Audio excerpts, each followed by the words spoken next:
नमस्कार दोस्तों, आप सबका बहुत बहुत स्वागत है। आप देख रहे हैं हिंदी की दुनिया से।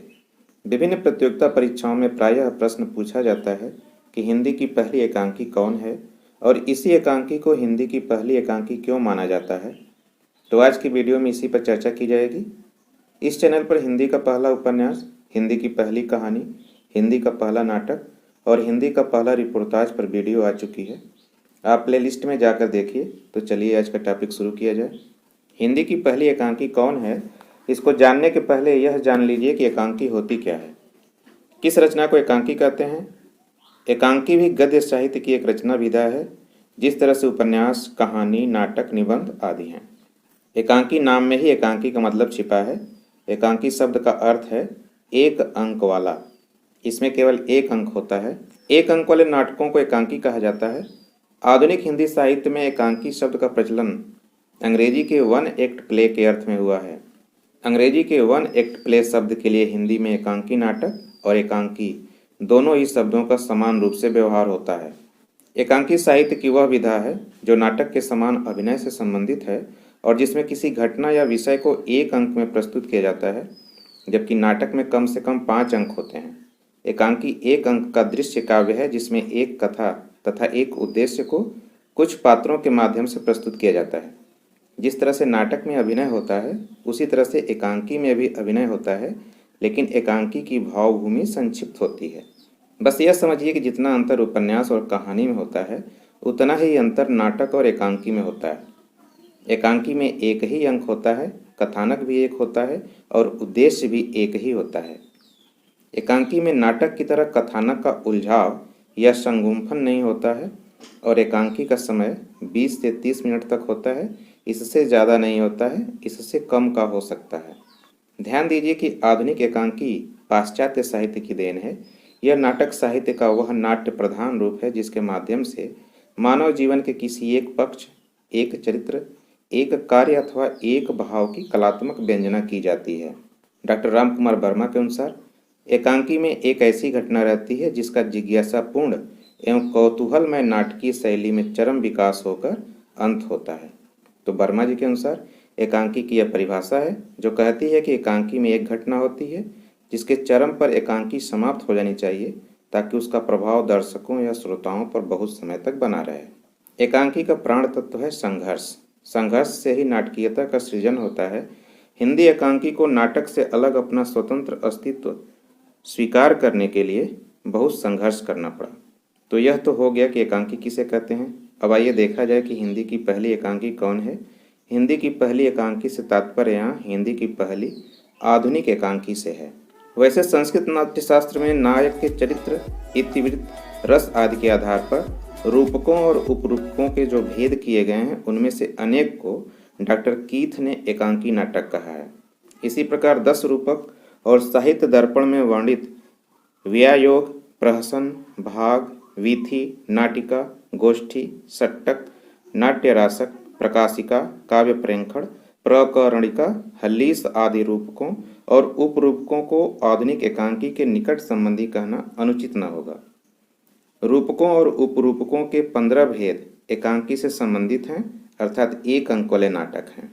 14वीं शताब्दी में पंडित विश्वनाथ द्वारा लिखे गए साहित्य दर्पण में एकांक शब्द का प्रयोग भी हुआ है, लेकिन रूपकों और उपरूपकों वाली यह सब रचनाएं संस्कृत में हैं, इसलिए हिंदी एकांकी का संबंध संस्कृत के उक्त एकांकियों से किसी रूप में जोड़ा नहीं जा सकता है। बहरहाल हिंदी की आधुनिक एकांकी की बात करते हैं। डॉक्टर सत्येंद्र जैसे विद्वान भारतेंदु हरिश्चंद्र के विशस्य विस्मौषधम, अंधेर नगरी, भारत दुर्दशा, वैदिकी हिंसा हिंसा न भवत से एकांकी नाटकों का प्रारंभ मानते हैं। ध्यान दीजिए कि भारतेंदु युग में 2 प्रकार के एकांकी लिखे गए। पहला था अनुदित या छायांकित एकांकी तथा दूसरा था मौलिक एकांकी।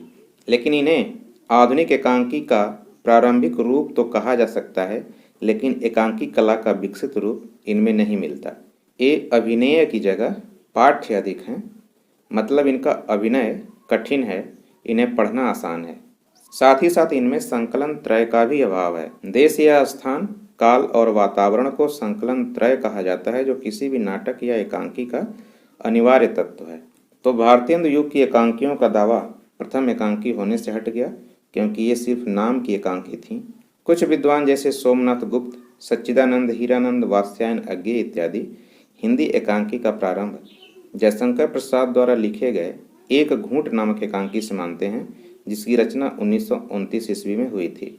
इस एकांकी पर संस्कृत का भी प्रभाव है और बंगला भाषा के माध्यम से आए पाश्चात्य एकांकी शिल्प का भी प्रभाव है। एक घूंट एकांकी में एकांकी के लगभग सभी आधुनिक लक्षण मिल जाते हैं। इसमें विवाह समस्या का विवेचन और समाधान भावुकतापूर्ण शैली में किया गया है। डॉक्टर नागेंद्र ने भी एक घूंट को ही हिंदी की पहली एकांकी माना है। कुछ आलोचक जैसे हरिश्चंद्र वर्मा आदि ने हिंदी की प्रथम एकांकी डॉक्टर राम कुमार वर्मा कृत बादल की मृत्यु को माना है, जो 1930 में प्रकाशित हुई थी।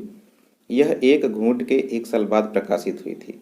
पूरी तरह से पश्चिमी नाटक विधान को दृष्टि में रखकर रचा गया हिंदी का पहला एकांकी नाटक इसी को माना जाता है और इसीलिए हिंदी एकांकी का वास्तविक आरंभ 1930 ईस्वी से कहा गया है।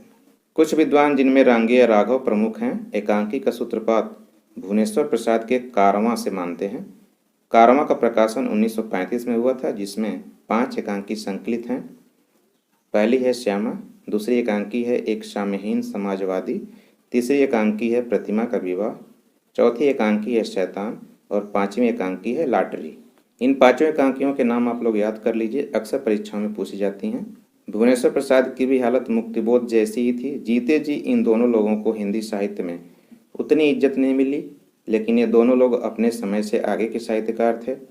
तो मरने के बाद प्रत्येक हिंदी साहित्य प्रेमी इनकी पूजा कर अपने पापों का प्रायश्चित कर रहा है। मुक्तिबोध और भुवनेश्वर दोनों आने वाली पीढ़ियों के लेखक हैं। दोनों ही आज ज़्यादा प्रासंगिक और आधुनिक नजर आते हैं। अब आइए देखा जाए कि हिंदी की पहली एकांकी होने की दौड़ में एक घूंट और बादल की मृत्यु में से किसका पलड़ा भारी है। सबसे पहले दोनों एकांकियों में से पहले प्रकाशित होने वाली एकांकी एक घूंट के दावे पर विचार किया जाए। रसोद्रेक के लिए संगीत व्यवस्था, संस्कृत नाट्य प्रणाली का विदूषक, स्वगत कथन आदि प्राचीन परंपराओं के निर्वाह के साथ ही स्थल की एकता, पात्रों का मनोवैज्ञानिक चित्र चित्रण, गतिशील कथानक आदि आधुनिक एकांकी की सभी विशेषताएं एक घूंट में मिलती हैं।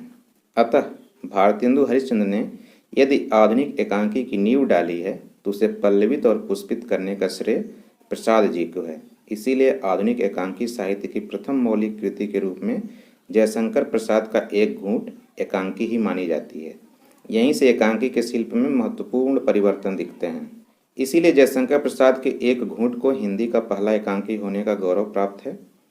बादल की मृत्यु एकांकी पूरी तरह से आधुनिक एकांकी है, लेकिन एक घूंट एकांकी भी आधुनिक एकांकी होने की सारी शर्तों को पूरा करती है। इसीलिए एक घूंट का पलड़ा पहली एकांकी के रूप में भारी है। यह भी जान लीजिए कि बादल की मृत्यु लिखने वाले डॉक्टर राम कुमार वर्मा आधुनिक हिंदी एकांकी के जनक माने जाते हैं। यह भी परीक्षाओं में अक्सर आता है कि आधुनिक एकांकी के जनक कौन हैं, तो इसका उत्तर है डॉक्टर राम कुमार वर्मा जी आधुनिक एकांकी के जनक या जन्मदाता हैं। श्री रामनाथ सुमन ने चारुमित्रा किताब की भूमिका में डॉक्टर राम कुमार वर्मा को हिंदी एकांकी का जन्मदाता माना है और डॉक्टर हरिश्चंद्र वर्मा कहते हैं कि हिंदी में एकांकी परंपरा को विकसित करने का श्रेय डॉक्टर राम कुमार वर्मा को दिया जाना चाहिए। अब एक काम की बात और आप लोग जान लीजिए। उस समय की प्रसिद्ध पत्रिका हंस ने मई 1938 में एकांकी नाटक विशेषांक निकाला था, जिसमें उस समय की कई एकांकियों को प्रकाशित कर एक साहित्य विधा के रूप में एकांकी को स्थापित करने का कार्य किया गया।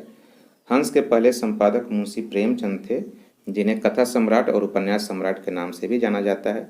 8 अक्टूबर 1936 को इनकी मृत्यु होगी, जिसके बाद इनकी पत्नी शिवरानी देवी और जैनेन्द्र के संयुक्त संपादन में यह एकांकी नाटक विशेषांक निकला था।